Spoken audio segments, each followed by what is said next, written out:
Hi students, welcome to Get in Bio World. Please like करें, share करें और subscribe करें.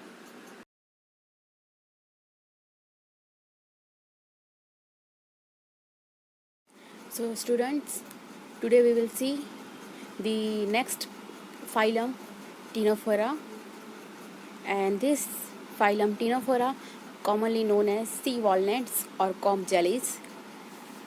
These Ctenophora, commonly called walnuts or comb jellies, are exclusively marine. Means mostly they will live in a seawater, radially symmetrical. Means any plane passes from the center of this organism, then it's divided into two half portion. Now diploblastic. Animals कैसा हो गया ये? Diploblastic means at the embryonic stage of the organisms, the embryonic layers ectoderm and the endoderm consist of the central one undifferentiated layer which is known as mesogalia. That's why it is called as diploblastic organism, and it consists of tissue level of organization. Means mainly the main functions performed by the tissue. That's why the level of organization is tissue level, and they bears 8 external rows of ciliated combs. और ये consist क्या करेगा? It bears external rows of the ciliated comb plates which help in locomotion. See the body of the Ctenophora, and the examples are Pleurobrachia, and on this body of this Pleurobrachia 8 rows are present. See, first, second, third, fourth, fifth, sixth, seventh, eighth, and remaining 3. Totally कितने हो गए इसमें रोज? Total 8 rows are present, and these 8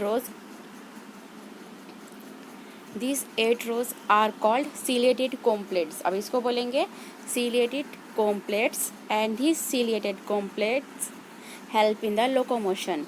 means moving के लिए, locomotion के लिए, movement के लिए हेल्प करता है ये ciliated combs. See, first, second, 3, 4, 5, 6, 7, 8. All 8 external rows of the ciliated comb plates are present on the body of the Ctenophora, and which help in the locomotion. Now, see here next. Digestion is both extracellular and the intracellular. Inside the body of the Ctenophora, the digestion is occur by both method, extracellular and the intracellular method. Means extracellular means digestion occur inside the outside the cell, and intracellular means digestion done is by inside the cell. That's why both extracellular and the intracellular digestion method is done. Now these bioluminescence means the property of a living organism to emit the light. अभी organism में एक और property होती है, means they generate the lights. That's why the property of generation of the lights by this organism is called as the bioluminescence. Emit करता है light को, generate करता है. That's why is well marked in ctenophores. और ये वाली property जो होती है सिर्फ और सिर्फ वेल मार्क्ड किसमें होता है?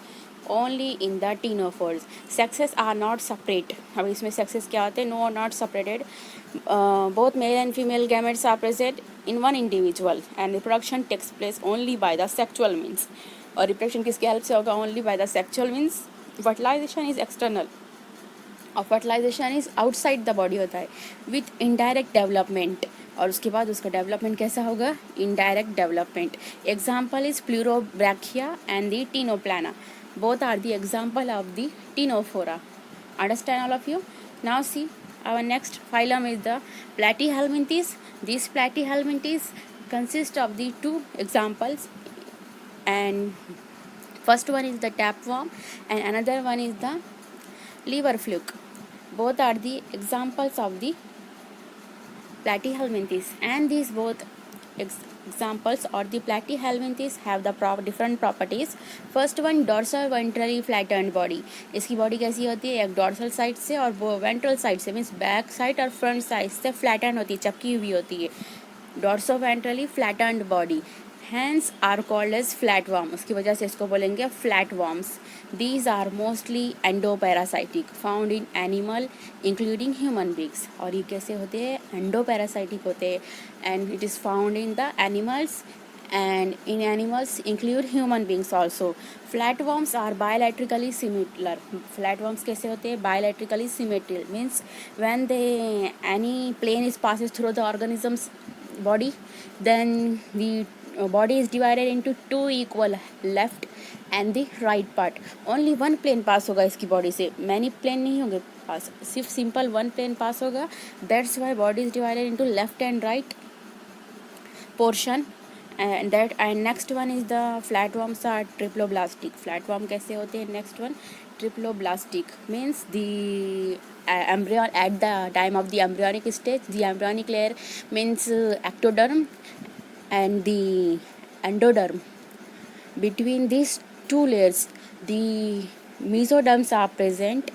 That's why it is called as triploblastic. तीनों भी लेयर प्रेजेंट होते हैं. And a coelomate animal means the animal body consist of without body cavity. Animals का जो बॉडी होता है ये फ्लैटवर्म्स का, ये कैसी होती है? Without body cavity. Acoelomates animal with organ level of organisation and the main function is perform by using the organ. That's why the level of organisation is organ. Hooks and sucker are present in the parasitic form. और ये जो body पर hooks होते हैं जो anchoring के लिए काम आते हैं, सपोर्ट के लिए. एंड सक्कर्स प्रेजेंट मीन्स जो एब्जॉर्ब करते हैं न्यूट्रिएंट्स, किसके फॉर्म में प्रेजेंट होते हैं? At the form of the parasitic form. Some of them absorb the nutrient from the host directly through the body surface. अभी कुछ एनिमल्स ऐसे होते हैं जो क्या करते हैं, फ्लैटवर्म में कुछ ऐसे होते हैं जो एब्जॉर्ब करते हैं न्यूट्रिएंट्स डायरेक्टली होस्ट से बॉडी सरफेस से. अभी ये होस्ट है, see this are the host and this are the flatworm. ये क्या करेगा? इसकी बॉडी को जाकर डायरेक्टली होस्ट, ये क्या है? होस्ट है. होस्ट से डायरेक्टली ये क्या करेगा? सक करेगा. what the nutrients suck directly from the body surface of the host.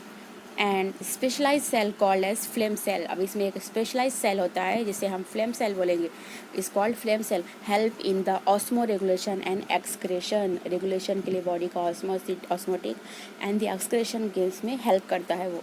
sexes are not separated. इसमें जो sexes होते हैं both sex organs are present only in one individual.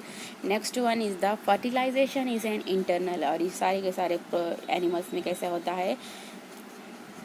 sexual fertilization is are internal and the development is through many larval stage. body के internal side में क्या हो जाएगा? इसमें sexual fertilization done हो जाएगा. after the fertilization zygote grow and the development is done, but this development is done by the many larval stage. बहुत सारे स्टेज होते हैं इसके. फिर उसके बाद लास्ट में जाकर कहीं ये फ्लैटवर्म completely grow हो जाएगा. some members like planaria possess high regeneration of capacity. बहुत सारे members होते हैं planaria के जो possess करता है regeneration capacity, high होता है बहुत ज़्यादा इसमें. example Taenia means tapeworm, fascicola means liver fluke.